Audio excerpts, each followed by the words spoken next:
ഇന്ന് സ്കോട്ട്ലൻഡിലെ ഫോറസ്റ്റിൽ നിന്നും എന്നാൽ സ്കോട്ട്ലൻഡിൻ്റെ തന്നെ ഭാഗമായിട്ടുള്ള ഔട്ടർ ഹെബ്രിഡീസ് അഥവാ വെസ്റ്റേൺ ഐൽസ് എന്ന് വിളിക്കപ്പെടുന്ന ഒരു ഗ്രൂപ്പ് ഓഫ് ഐലൻഡ്സ് ഉണ്ട്. അങ്ങോട്ടാണ് പോകുന്നത്. കുറേ നാളായി വെയിറ്റ് ചെയ്തിരുന്നത് കൊണ്ട് തന്നെ അതിൻ്റെ ഒരു സന്തോഷമാണ് ഈ കണ്ടത്.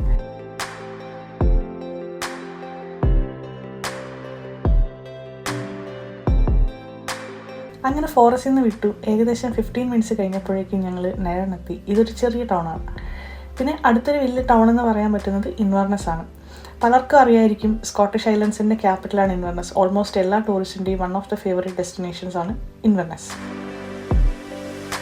ആക്ച്വലി ഇന്ന് നമ്മൾ ഇൻവർനസ് കവർ ചെയ്യുന്നില്ല. ഫോറസ്റ്റിൽ നിന്നും A96 വഴി വന്ന് ഇൻവർനസ് എത്തുന്നതിന് തൊട്ട് മുമ്പ് അവിടെ നീ കാണുന്ന കെസോക്ക് ബ്രിഡ്ജ് ക്രോസ് ചെയ്ത് നേരെ അല്ലാപ്പുള്ളിലേക്കാണ് നമ്മൾ ഫസ്റ്റ് പോകുന്നത്. ഏകദേശം 1 കിലോമീറ്റർ ലോങ് ആയിട്ടുള്ള ഈ കെസോക്ക് ബ്രിഡ്ജാണ് ഇൻവർനസിനെയും ബ്ലാക്ക് ഐലിനെയും കണക്ട് ചെയ്യുന്നത്. ഞങ്ങൾ ഇറങ്ങിയപ്പോൾ മുതൽ ഇങ്ങനെ പറയുമായിരുന്നു, ദൈവമേ നല്ല വെതറായാൽ മതിയായിരുന്നു. കാരണം നമ്മൾ വെതർ ഫോർകാസ്റ്റ് നോക്കിയപ്പോൾ ഒക്കെ ഫുൾ മൂടലും മഴയും കാറ്റും ഒക്കെ ആയിരുന്നു. നല്ല വെതർ അല്ലെങ്കിൽ നമ്മൾ എന്ത് ചെയ്യും, പണി മൊത്തം പാളുമല്ലോ എന്നൊക്കെ പറഞ്ഞ് ഞങ്ങളങ്ങനെ കുറേ മുന്നോട്ട് പോയി. ഇനി ഏകദേശം ഒരു 45 മിനിറ്റ്സ് ഒക്കെ ഉള്ളൂ അല്ലാപ്പുൾ എത്താനായിട്ട്. ചില സ്ഥലത്ത് എത്തുമ്പോൾ നല്ല മഴ, പിന്നെ കുറച്ച് കഴിയുമ്പോൾ വീണ്ടും ചെറിയ വെയിൽ. അങ്ങനെ ഞങ്ങൾ എന്താവുമെന്ന് ഒരു പിടിയില്ലാതെ എന്തായാലും വരുന്നിടത്ത് വെച്ച് കാണാം, ഇനി ബാക്കി അപ്പം നോക്കാം എന്നൊക്കെ പറഞ്ഞിങ്ങനെ ഇരുന്നു.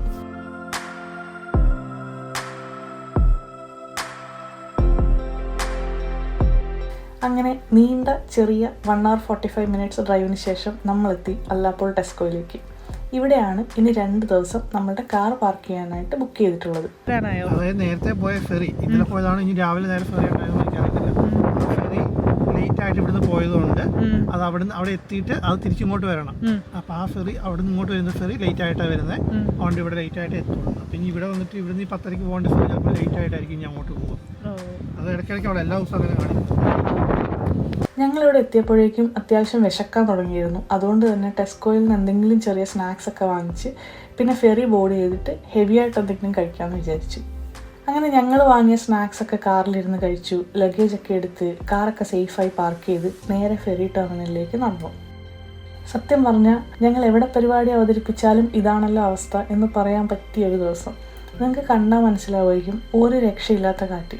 Around 30 to 40 miles per hour ആണ് കാറ്റിൻ്റെ സ്പീഡ്. പക്ഷേ സീനില്ല, നമ്മളെന്തായാലും പോയിട്ടേ ബാക്കി കാര്യമുള്ളൂ. ഈ അല്ലാപ്പുൾ വളരെ ബ്യൂട്ടിഫുൾ ആയിട്ടുള്ള ഒരു ചെറിയൊരു ഫിഷിംഗ് വില്ലേജാണ്.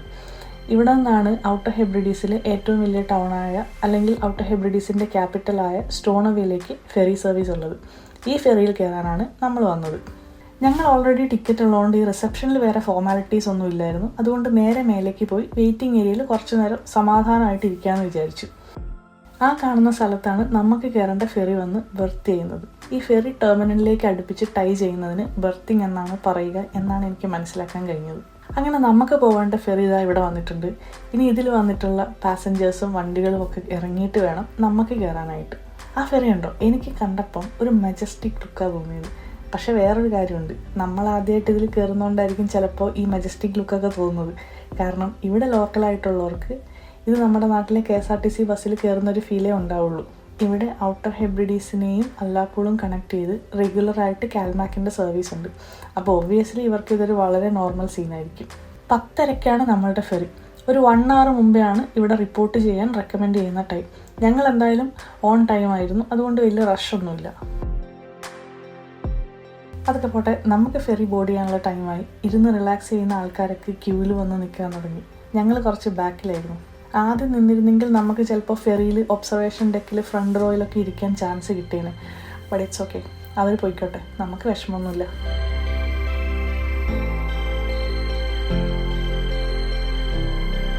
അങ്ങനെ കാൽമാക്കിൻ്റെ ഒരു സ്റ്റാഫ് ടിക്കറ്റൊക്കെ സ്കാൻ ചെയ്ത് നമ്മളെ ഉള്ളിലേക്ക് കയറ്റി വിടും.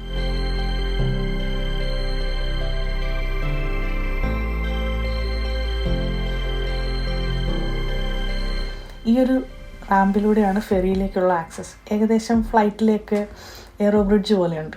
എൻ്റെ ഫ്രണ്ടിൽ ഈ 2 ആൾക്കാരുള്ളതുകൊണ്ട് എനിക്ക് ഉണ്ണിയുടെയും വാച്ചിൻ്റെയും വീഡിയോ എടുക്കാൻ ശരിക്കും പറ്റുന്നില്ലായിരുന്നു. സാരമില്ല, നമുക്ക് ഫെറിയിൽ കോൺസെൻട്രേറ്റ് ചെയ്യാം. നേരത്തെ പറഞ്ഞ പോലെ ഒരു മജസ്റ്റിക് ലുക്കൊക്കെ ഉണ്ട് കേട്ടോ. എനിവേ, ഇതാണ് ഫെറിയുടെ ഉള്ളിലേക്ക് കയറുമ്പോൾ ഉള്ള സീൻ. നല്ല സ്പേഷ്യസ് ആണ്. ഒരു 600+ ആൾക്കാർക്ക് ഇതിൽ ഒരേ സമയം ഇരിക്കാൻ പറ്റും. ഞങ്ങൾ കയറിയപ്പോഴേക്ക് ഓൾമോസ്റ്റ് എല്ലാ വിൻഡോ സീറ്റും ഫുള്ളായിരുന്നു. സാരമില്ല, നമുക്ക് വിഷമമൊന്നുമില്ല.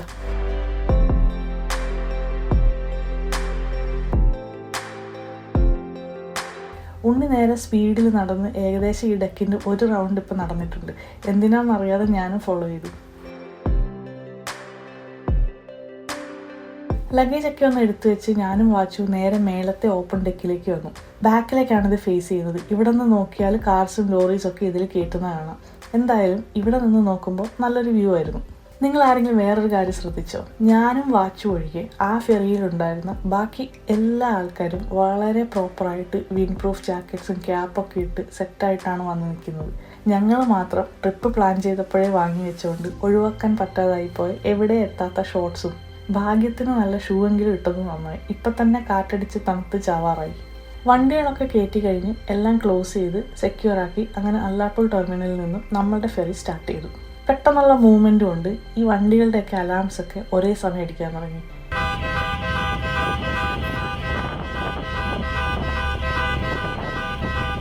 ആ സൗണ്ടാണ് ഇപ്പം കേട്ടത്. അതിനി അവിടെ എത്തുന്നവരെ അടിച്ചുകൊണ്ടേയിരിക്കും. ഉണ്ണീനെ ഏതെങ്കിലും നല്ല സീറ്റ് കിട്ടുമെന്ന് നോക്കാൻ പറഞ്ഞു വിട്ടിട്ട് ഞാനും വാച്ചും ഇവിടെ നിന്ന് കുറേ വീഡിയോസൊക്കെ എടുത്തു.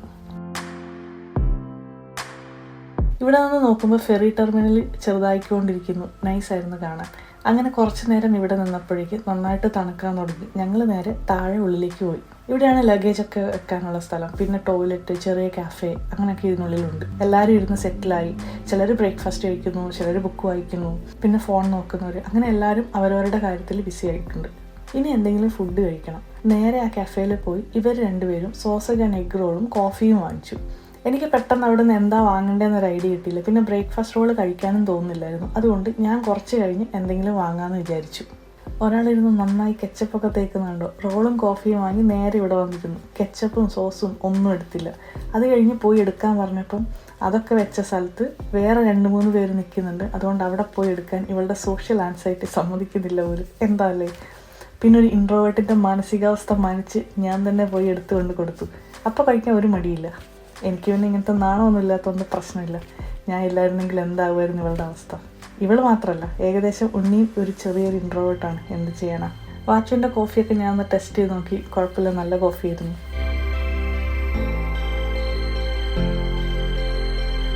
ഇപ്പം നമ്മൾ കയറിയിട്ട് ഏകദേശം 1 hour കഴിഞ്ഞു. ഞാൻ നേരത്തെ പറഞ്ഞില്ലേ ഭയങ്കര കാറ്റായിരുന്നെന്ന്.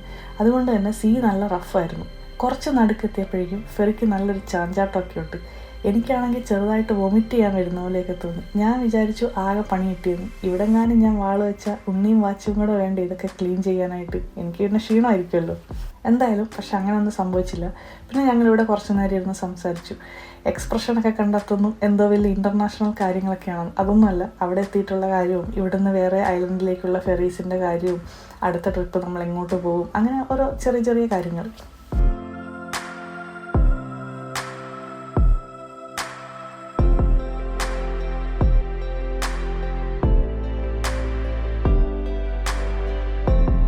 കാൽമാക് ഫെറീസ് ആണ് ഇവിടെ നിന്നും ഓപ്പറേറ്റ് ചെയ്യുന്നത്. ഇവിടെ നിന്ന് ഒരാൾക്ക് സ്റ്റോണോവയിലേക്ക് £12.30 ആണ് ചാർജ്. വെഹിക്കിൾസ് ഫെറിയിൽ കയറ്റിക്കൊണ്ട് പോകാനായിട്ട് സെപ്പറേറ്റ് ടിക്കറ്റ് വേണം. അതിന് വണ്ടിയുടെ സൈസ് അനുസരിച്ച് വേരി ചെയ്യും. നമ്മൾക്ക് അഡ്വാൻസ് ആയിട്ട് കാൽമാക് ഫെറീസ് വെബ്സൈറ്റിൽ ടിക്കറ്റ്സ് ബുക്ക് ചെയ്യാൻ പറ്റും. അതാണ് ഏറ്റവും ബെസ്റ്റ് ഓപ്ഷൻ. ലാസ്റ്റ് മിനിറ്റിൽ നമ്മൾ ഇവിടെ വന്ന് ടിക്കറ്റ് എടുക്കാൻ നിന്നാൽ ചിലപ്പോൾ കിട്ടിയെന്ന് വരില്ല. പിന്നെ വെഹിക്കിൾസ് ഉള്ളവർക്ക് അഡ്വാൻസായി ബുക്ക് ചെയ്യാൻ പറ്റിയില്ലെങ്കിൽ ഇവിടെ നേരത്തെ വന്ന് സ്റ്റാൻഡ് ബൈയിൽ നിൽക്കാനൊരു ഓപ്ഷൻ ഉണ്ട്. പക്ഷേ ലാസ്റ്റ് നമുക്ക് സ്പേസ് കിട്ടുമെന്ന് ഒരുറപ്പുമില്ല. അവിടെ എത്തിയാൽ കാറില്ലാതെ എന്തായാലും പോകാൻ പറ്റില്ല. പബ്ലിക് ട്രാൻസ്പോർട്ടൊക്കെ റിമോട്ട് ഏരിയാസിൽ ഭയങ്കര ശോകമാണ്.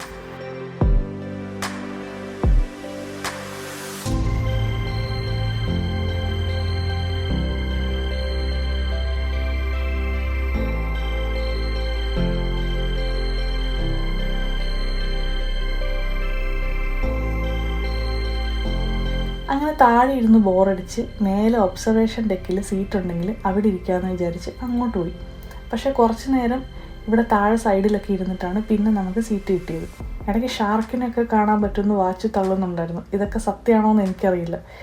ഇതിനു മുമ്പ് കുറേ ഫെറിയിൽ കയറിയിട്ടുള്ളതുകൊണ്ട് ഞാനും ഉണ്ണി ഇതൊക്കെ വിശ്വസിച്ച് ഇടയ്ക്ക് പുറത്തേക്കൊക്കെ നോക്കി. ഷാർക്ക് പോയിട്ടൊരു മത്തിക്കുഞ്ഞിനെ പോലും കണ്ടില്ല. അങ്ങനെ നീണ്ട 2 hours 40 minutes ശേഷം ഞങ്ങൾ സ്റ്റോണോവയുടെ കര കണ്ടു തുടങ്ങി. കയറി നടുക്കെത്തിയപ്പം ഞാൻ വിചാരിച്ചായിരുന്നു എങ്ങാനും ഫെറി മുങ്ങിയ എന്ത് ചെയ്യും. മുട്ടിന് മേലെയുള്ള വെള്ളം വരെ എനിക്ക് പേടിയാണ്.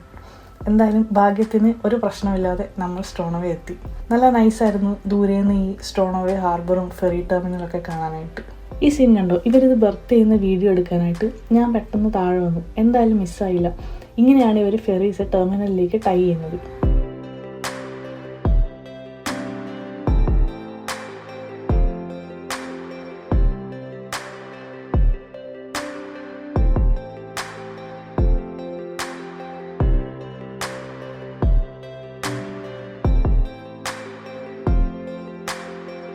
അങ്ങനെ ആ വീഡിയോസൊക്കെ എടുത്ത് ഞങ്ങൾ ഫെറിയിൽ നിന്ന് ഇറങ്ങി ഇവിടുത്തെ ടെർമിനൽ ബിൽഡിങ്ങിലേക്ക് നടന്നു.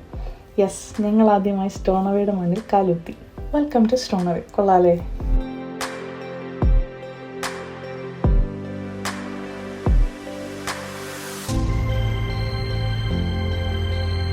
ഇനി നെക്സ്റ്റ് സ്റ്റെപ്പ് നേരെ കാർ ഹയർ ചെയ്യുന്ന സ്ഥലത്തേക്ക് പോകണം. ഉണ്ണി നേരെ നല്ല സ്പീഡിൽ പോകുന്നുണ്ട്. നമ്മളുടെ കാർ ആരെങ്കിലും കൊണ്ടുപോകുമോ എന്നോർത്താണെന്ന് തോന്നുന്നു ഇത്ര സ്പീഡ്. അതൊന്നല്ല കേട്ടോ, നല്ല മഴയുണ്ട്. പിന്നെ ബാഗൊക്കെ നനഞ്ഞ് ക്യൂവിൽ കുറേ നേരം നിൽക്കണ്ടല്ലോ എന്നോർത്താണ് വേഗം പോകുന്നത്. നമ്മൾ നേരത്തെ ബുക്ക് ചെയ്ത് ഡോക്യുമെൻറ്റ്സ് ഒക്കെ ഓൾറെഡി അപ്ലോഡ് ചെയ്തുകൊണ്ട് ഒരുപാട് ടൈം അവിടെ വേസ്റ്റ് ആവില്ലായിരിക്കും. ഉണ്ണി ക്യൂവിൽ നിന്നപ്പോൾ ഞാനും വാച്ചും ഇവിടെ പുറത്ത് വെയിറ്റ് ചെയ്ത്. ഞങ്ങൾ അത്യാവശ്യം നന്നായി നനഞ്ഞു. പിന്നെ എല്ലാം ഒരു സ്പോർട്സ്മാൻ സ്പിരിറ്റിലങ്ങ് എടുത്തു.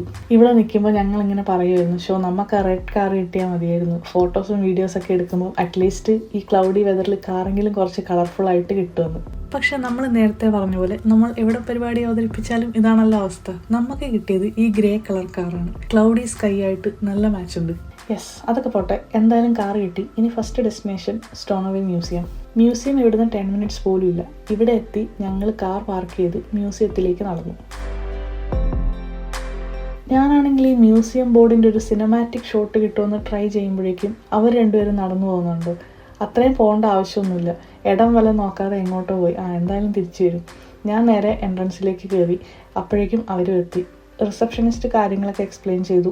എൻട്രി ഫീസ് ഒന്നുമില്ല ഇവിടെ. നമുക്ക് വേണമെങ്കിൽ ഡൊണേറ്റ് ചെയ്യാം. ഞങ്ങളൊരു ചെറിയ എമൗണ്ടൊക്കെ ഡൊണേറ്റ് ചെയ്ത് ഉള്ളിലേക്ക് കയറി. ഫസ്റ്റ് റൂമിൽ ഒരു വീഡിയോ പ്ലേ ചെയ്യുന്നുണ്ടായിരുന്നു. നമ്മൾ ഇന്നും നാളെയും ഒക്കെ കാണേണ്ട പ്ലേസസ് ആയതുകൊണ്ടും പിന്നെ നമ്മൾ ഓൾറെഡി വീഡിയോ എടുക്കുന്നതുകൊണ്ടും ഇവിടെ ഞങ്ങൾ നിന്നില്ല. നേരെ നെക്സ്റ്റ് റൂമിലേക്ക് പോയി. ഇവിടെ കൂടുതലും പണ്ടത്തെ ഐലൻഡേഴ്സിൻ്റെ ഫോട്ടോസും വീഡിയോസൊക്കെ വെച്ചിട്ടുള്ളത്.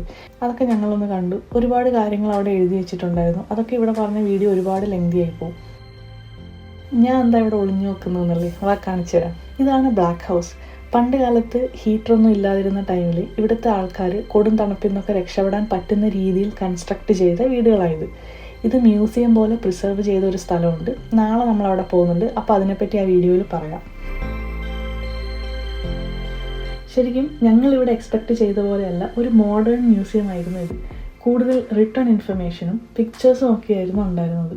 എന്തൊക്കെയാണെങ്കിലും ഇവിടെ വന്നു നിന്ന് ഇതൊക്കെ കാണുമ്പം ആ ഒരു പഴമയും ഹിസ്റ്ററിയും നമുക്ക് ഫീൽ ചെയ്യാൻ പറ്റും. എന്ത് ബ്യൂട്ടിഫുൾ ആയിട്ടല്ലേ ഇവരിവിടെ ഓരോ ഇവല്യൂഷനും ഹിസ്റ്ററിയും മനുഷ്യന് വന്ന മാറ്റങ്ങളൊക്കെ എക്സിബിറ്റ് ചെയ്തിരിക്കുന്നത്. നമ്മൾ മനുഷ്യന്മാരൊരു സംഭവം തന്നെ.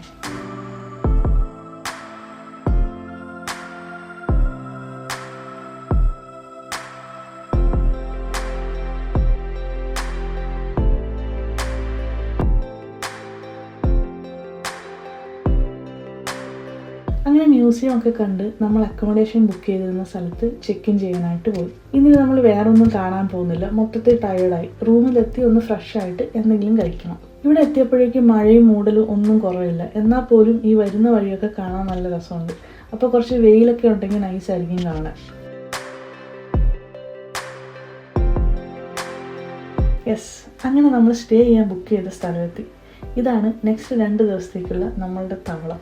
ഇവിടെ ഇപ്പോൾ സീസൺ ആയതുകൊണ്ട് ഒരു റൂമും കിട്ടാനില്ലായിരുന്നു. എന്തോ ഭാഗ്യത്തിനാണ് ഇത് നമുക്ക് കിട്ടിയത്. 3 പേർക്ക് സുഖമായി നിൽക്കാൻ പറ്റുന്ന ഒരു പോഡായിരുന്നു ഇത്. 2 നൈറ്റ്സിന് നമുക്ക് 230 പൗണ്ടായി. ഇങ്ങനെയുള്ള പോഡ്സ് ഇവിടെ ഭയങ്കര കോമൺ ആയിട്ടുള്ള ഒന്നാണ്. ഒരു ചെറിയ കിച്ചൺ സെറ്റപ്പും പിന്നെ ഒരു ബെഡ്, സോഫ ബെഡ്, ഒരു ടോയ്ലറ്റ്, ഒരു സ്മോൾ ആൻഡ് എസ്തെറ്റിക് ലുക്കൊക്കെ ഉണ്ടെന്ന് പറയാം. ഇവിടെ റെസ്റ്റോറൻറ്റ്സ് ഒക്കെ കുറവായതുകൊണ്ട് ഇടയ്ക്ക് എപ്പോഴേലും ആവശ്യം വന്നാൽ കഴിക്കാൻ ഞങ്ങൾ ടേസ്റ്റി നൂഡിൽസിൻ്റെ കുറച്ച് ഐറ്റംസ് വാങ്ങിയിരുന്നു. അതൊക്കെ ഞങ്ങൾ ചൂടാക്കി കഴിച്ചു. കുറച്ച് നേരം റെസ്റ്റ് എടുത്തു. വീട്ടിലേക്കൊക്കെ വിളിച്ച് അപ്പോഴേക്കും വൈകിട്ട് 7 മണിയാവാനായി. പിന്നെ രാത്രിയിലത്തെ ഫുഡ് കുറേ നോക്കി അവസാനം ഒരു പിസ്സ ഷോപ്പ് കണ്ടുപിടിച്ചു. അത് റൂമിൽ നിന്ന് ഒരു 15 minutes ഡ്രൈവ് ഉണ്ടായിരുന്നു.